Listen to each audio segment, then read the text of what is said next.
Terrible idea. I am grabbing everything. And I'm going to try to cut them off and then blow them to pieces. So I'm cutting them off, cutting them off, cutting them off, and boom. Everything melted away. The banelings hit. It did a ton of damage. I got all my roaches pretty much still alive. I got a whole bunch of lings left.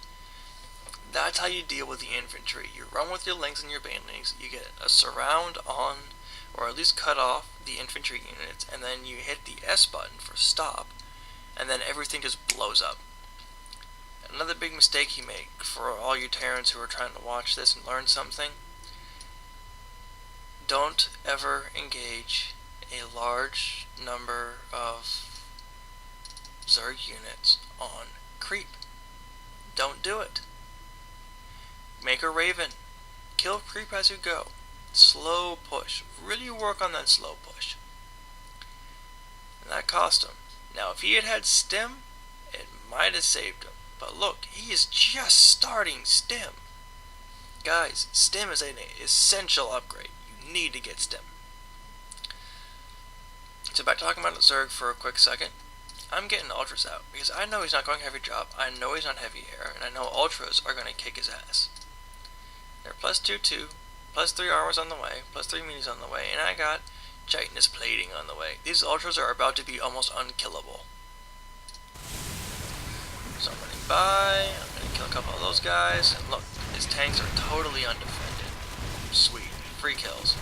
So I'm going to go ahead and kill these tanks. Now I'm going to back up. I have the ultras, but I don't want to push my luck. I'm playing it safe. I know I have an advantage right now. I know I can win the game. I know I've already won the game.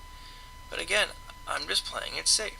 I don't want to make an unnecessary risk and have it cost me the game. So I'm running away. And I'm making more banelings again. Because I'm having 14 more Zerglings come in. I have a whole bunch of reinforcing. I have 2 banelings just sitting down here when they shouldn't be, but they are. I have these guys and I'm transferring them over up here to this base, grabbing both gases. And I'm getting some more units. Now, the Terran player didn't do a lot of harassment this game when he should have. Okay, he's got 2 Vikings coming, but Vikings aren't going to do too much good at this point in the game. He's already lost. Let's look at the supply difference. I'm at 180, he's at 134. He has almost no minerals left. He has no decent army to defend. I mean, I can just push against him 1,000 times and I can win. So I have 1, 2, 3 bases. I have a 4th down here that has no minerals from being mined yet.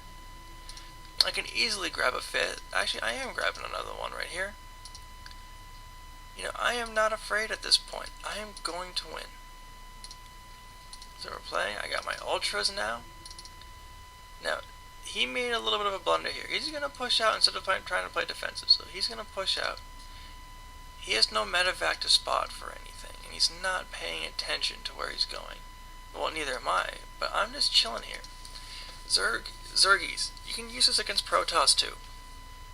If you chill your army right here on the other side of the trees, and they don't have anything to spot on the other side of those trees, oh, you can catch them totally off guard. And I'm about to catch this Terran very off guard. It's running through the trees, and here it comes. And now I notice him. Boom. Everything just dies. I'm at 170 supply, he's at 103. It's over. And now I'm going to run to his base. He tells me that Zeg is a joke, or is S joke. Apparently Zerg is a joke, so I just whooped his ass. And now I'm rushing in here, and I'm just going to go ahead and end the game. He's already left the game, but I'm mad that he called Zerg a joke. So I'm going to post this replay, and then I'm going to show me killing almost his entire base. So let's go over my thought process real quick. So I got roaches early game, because I was afraid of Hellions. I saw him get gas before barracks, so I stole a second gas, because I didn't want him going Banshees. As soon as I knew he was going tanks, I started building up forces because I was afraid of a mid-game push, which did actually come. I needed to be prepared for it. put an overlord just chilling here because I want to use it for a Nidus. Now if I put it a little farther back here, it probably would have been a better decision for any like scouting marines or anything like that. But it worked out this game. Just things to learn. I got another overseer here. I could have done more scouting if I wanted to, but I didn't really see the point. Because I knew what he was going. I knew what he was doing. I knew he wasn't transitioning from it. But I know he doesn't have an expo here. Me controlling this watchtower lets me know if he has an expo here. So I knew if he had expos or not. I had the whole base covered. I have good creep spread on my side of the map, which means if I engage him on this creep, I'm in a pretty good position. Did I creep spread perfectly? No, I could use some work on that.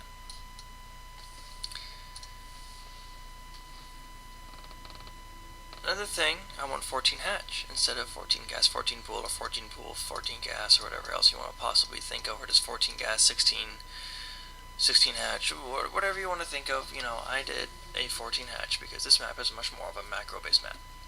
Okay? That's just how I like to open, at least on this map. Terran player did a really good push, went really tank heavy. I could tell that he was going tank heavy because I sacrificed an overlord to get some scouting info. No big deal. I lost 100 gas and 50 minerals. Fine. Well, actually, technically, it was 150 minerals and 100 gas. But once again, that tells me what his unit composition is like and whether or not I can break that contain. That's all the information I need. That's what I want to know. And I knew I could eventually break down that contain because he went heavy tank.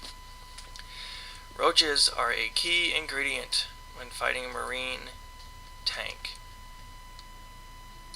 Key ingredient, because these suckers kill tanks like it's no one's business. They're great damage absorbers.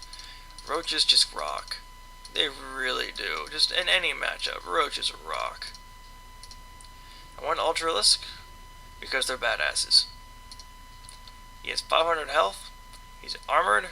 He's massive, and he has 4 armor right now, with 3 almost done. 5 armored ultras are almost impossible to kill. They are like walking buildings that give you big ultra hugs. Nidus down here to harass and kill is 3rd. Great choice. Getting bases. Now, my macro's not perfect. You can tell that it's definitely not perfect because I did a lot of sitting around that game. But, you know something? It was situational. Well, I hope you guys enjoyed this little cast and how I think about this matchup and kind of my thought process as I'm going through this stuff. I apologize if I'm not the best caster, but I hope all of you really enjoyed it. I will see you guys a little bit later, hopefully, with another video. Have a nice day, everybody.